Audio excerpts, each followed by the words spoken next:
Momen keluarga Brigadir J joget setelah sidang Sambo CS. Viral video yang menampilkan keluarga Brigadir J sedang asyik berjoget di sebuah kafe. Dalam video viral itu tampak ayah dan ibu mendiang Brigadir J, serta kuasa hukumnya, Kamarudin Simanjuntak. Informasi yang dihimpun Tribun, lokasi keluarga Brigadir J berjoget ria itu diduga di Sipirnitondi Cafe and Resto, Jakarta Pusat. Kafe ini khas Sumatera Utara, khususnya suku Batak. Kamarudin terlihat memegang segepok uang merah lalu menyawar mereka.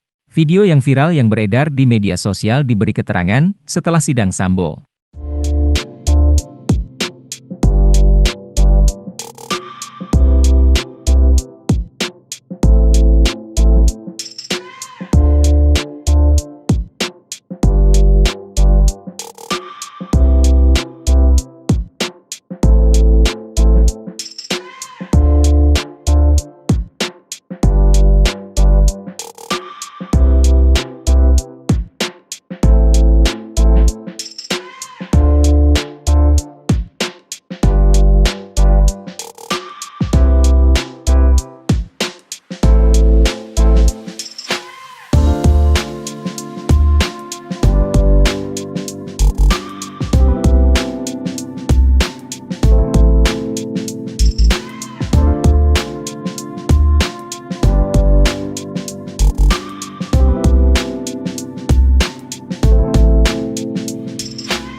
Terima kasih sudah nonton, jangan lupa like, subscribe, dan share ya!